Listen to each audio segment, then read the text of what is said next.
کا خیر الخلق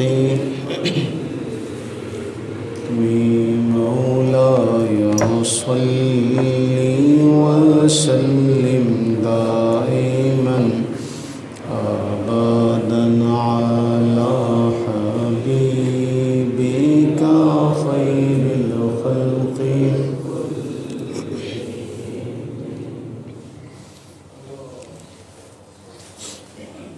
قضائے حاجت کے حوالے سے ہم نے چند ایک اہم باتیں کل پڑھی تھی.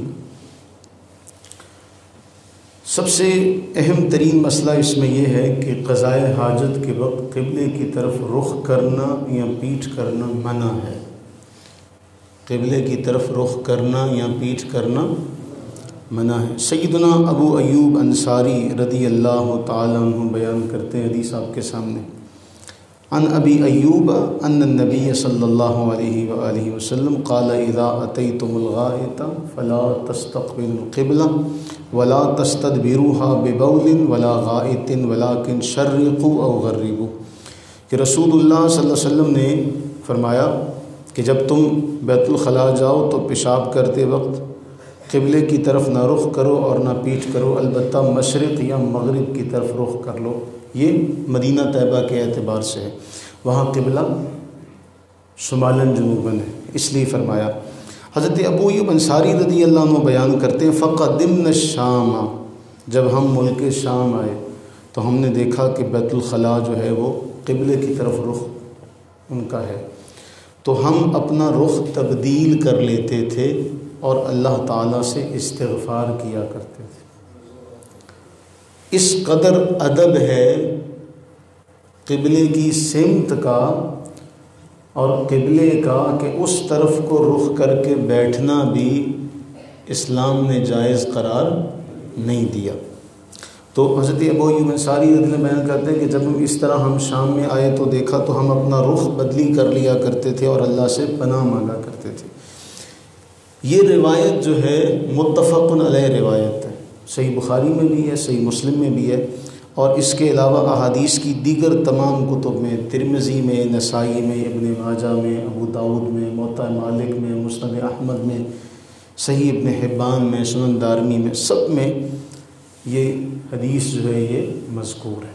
اس کے حوالے سے ایک بڑا اہم مسئلہ، اچھا یہ ذہن نشین رہے کہ یہ کس کی روایت ہے؟ حضرت ابو ایوب انصاری رضی اللہ عنہ کی، جس میں منع کیا گیا کہ نہ قبلے کی جانب رخ کیا جائے گا نہ قبلے کی جانب پشت کی جائے گی. اس قدر اس میں احتیاط ہے کہ صاحب بہار شریعت نے لکھا کہ جو یہ بہت اہم مسئلہ ہے، یہ ہمارے خواتین میں اس بات کی کہہ لیں کہ انہیں علم نہیں ہے، اس بات کا شعور نہیں ہے، لا علمی میں اس طرح کے مسائل ان سے ہو جاتے ہیں. یہاں تک کہ فقہا نے لکھا، یہاں تک کہ وہ جو بچے کو پیشاب کروائے اس کے لیے بھی یہ جائز نہیں ہے کہ بچے کا رخ جو ہے وہ بیت اللہ کی طرف، یعنی جو بچے کو پیشاب وغیرہ کروانے والی خاتون ہے وہ بھی اس بارے میں یہ خیال رکھے کہ بیت اللہ کی طرف نہ پشت ہو نہ چہرہ ہو. یہ کتنا اہم اور کتنا نازک ترین معاملہ ہے. آگے چلتے ہیں.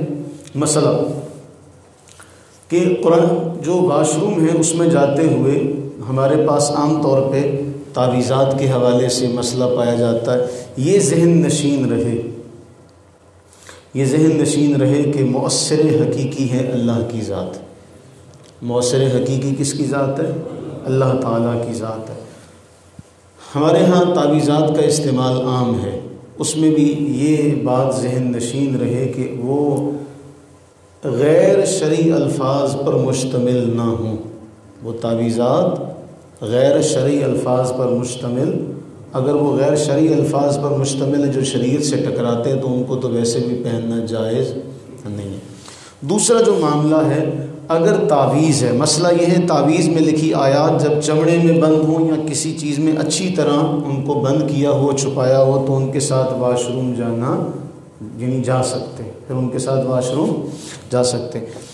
اب عام طور پہ مسئلہ یہ ہوتا ہے کہ کسی کی جیب میں قرآنی آیات جو ہوتی ہیں، سورہ یاسین وغیرہ یا مجموعہ وظائف، اس طرح کے کچھ اوراد اس کی جیب میں ہوتے ہیں، تو کیا وہ جیب میں رکھے ہوں تو کیا واش روم جا سکتے؟ تو اس کے لیے فقہاء نے فرمایا جیب میں قرآن مجید کی آیت یا احادیث مبارکہ کو بیت الخلاء میں لے جانا کیا ہے؟ مکروہ ہے۔ کیا ہے؟ مکروہ ہے۔ اور فتاوی ہندیہ کے حوالے سے یہ بات کہی گئی کہ اذا کان فی جیبہ، کہ کسی کی جیب میں اگر ایسی کچھ چیزیں ہیں، کوئی درہم وغیرہ ہیں، کچھ ایسا جن میں اللہ تعالیٰ کا نام لکھا ہو یا قرآن کریم کی آیات میں سے کچھ آیات ہوں، تو ان کو لے کے واش روم میں داخل ہونا کیا ہے؟ مکروہ ہے۔ لیکن اگر وہ کسی چمڑے وغیرہ میں بند ہوں تو پھر ان کی گنجائش ہے، پھر ان کی کیا ہے؟ گنجائش ہے۔ اسی طرح اب چونکہ جدید دور آ چکا ہے اور موبائل کے اندر قرآن کریم بھی ہے، تو اب قرآن کریم کا فرمان ہے کہ لا یمسہ الا المطہرون، اسے نہ چھوئیں مگر پاکیزہ لوگ، حالت پاکی میں۔ تو اب جس کا وضو ہے وہ تو قرآن کو چھو سکتا ہے، جس کا وضو نہیں ہے وہ قرآن کو چھو نہیں سکتا، لیکن قرآن کو پڑھ سکتا ہے، زبانی قرآن کو پڑھ سکتا ہے۔ جب قرآن زبانی پڑھ سکتا ہے تو پھر دوسرے اوراد و وظائف بھی پڑھ سکتا ہے، درود پاک بھی پڑھ سکتا ہے۔ یعنی ایک ہے آداب، ایک کیا ہے؟ آداب، اور دوسرا ہے مسئلہ۔ آداب الگ پہلو رکھتے ہیں اور مسئلہ ایک الگ شناخت رکھتا ہے۔ مسئلہ یہی ہے کہ قرآن کریم اگر بغیر وضو پڑھا جا سکتا ہے زبان سے تو پھر درود پاک بہر طور قرآنی آیات کا درجہ افضل ہے، مقدم ہے، کس سے؟ درود پاک سے۔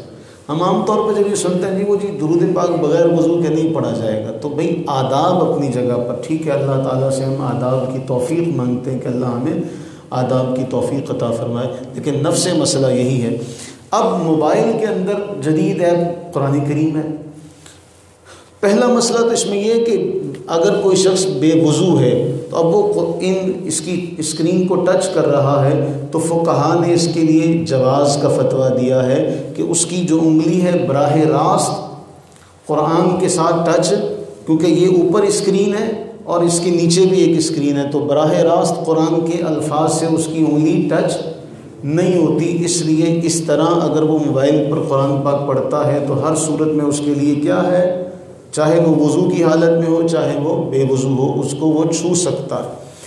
اب اگر اسی پہلے مسئلے کے تناظر میں دیکھیں کہ اس میں بھی تو قرآن کریم ہے، موبائل میں بھی تو قرآن کریم ہے، تو اب اگر سامنے اسکرین پر قرآن کریم ہے لکھا ہوا، یعنی اسکرین پر آپ نے قرآن کریم کی آیات کھولی ہوئی ہے، تو اس طرح اس حال میں بیت الخلاء جانا جائز نہیں ہے، کراہت سے خالی نہیں ہے۔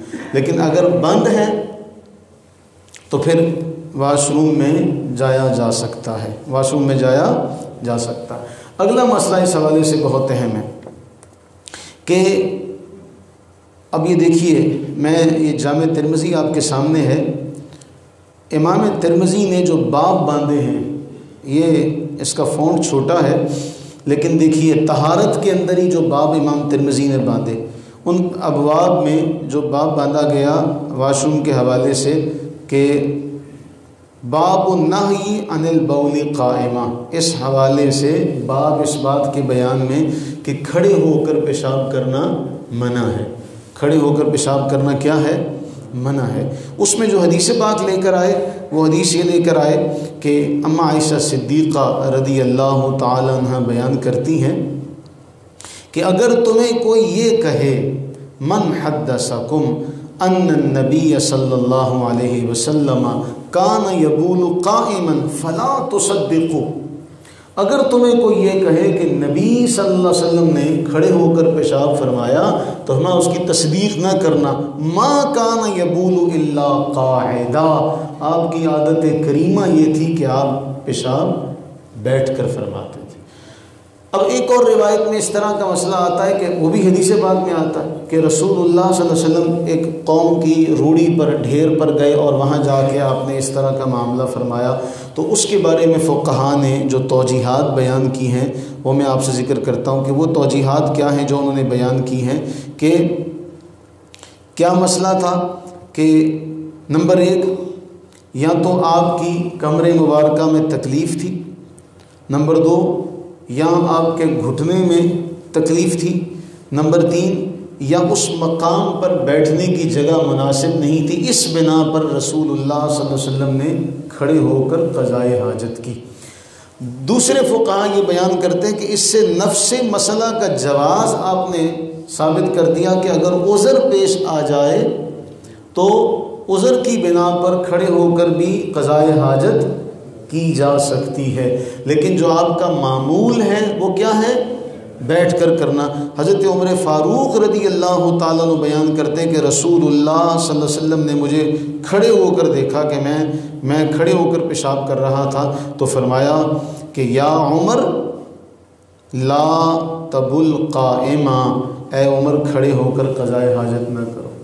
اس کے بعد سے کہتے ہیں کہ میں نے کبھی بھی کھڑے ہو کر پیشاب نہیں کیا۔ تو یہ آداب میں سے ہے، یہ کس میں سے ہے؟ آداب میں سے ہے کہ اس بات کا خیال رکھا جائے۔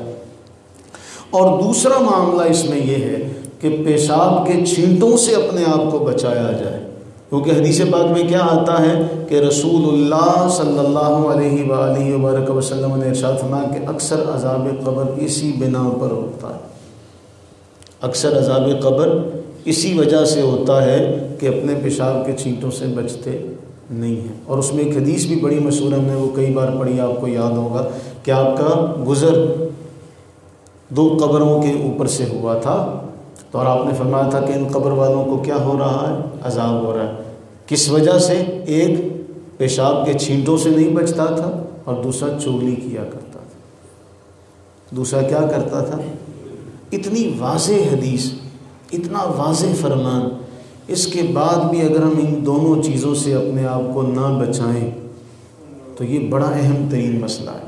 ہمارے بچے ہم اس پر غور نہیں کرتے، جب انہیں یہ مسئلہ بتایا جائے بچپن میں کہ بیٹے جب آپ نے واش روم جانا ہے تو اس میں کیا کرنا ہے؟ بیٹھ کے وہاں پہ یہ معاملہ کرنا ہے۔ یہ چیزیں بچے کو آپ بچپن سے سکھائیں گے، اور ماں باپ اس پر غور کریں کہ ہمارا بچہ کہیں ایسا تو نہیں ہے کہ واش روم میں جا کے وہ کھڑے ہو کر اس طرح کا معاملہ کر آتا ہے، اور پھر اسے سبق سکھایا جائے۔ اب اس میں سبق سکھانے کا علماء کرام نے طریقہ یہ بتایا کہ چھوٹا بچہ ہے، اگر اسے کوئی بڑا جو ہے وہ قضائے حاجت کے لیے لے کر جا رہا ہے اور اس کی شرمگاہ دھو رہا ہے، اب بچے نے تو کچھ نہیں کیا، لیکن پھر بھی آپ بچے کو سبق سکھائیں کہ بیٹے ہاتھ دھونے۔ ہمارا دین تو ہمیں یہ فرما رہا ہے کہ تم کھانا کھانے بیٹھو تو کھانے کا وضو کر لیا کرو، کھانے کا وضو کھانے سے پہلے بھی ہاتھ دھو اور کھانے کے بعد بھی ہاتھ دھو۔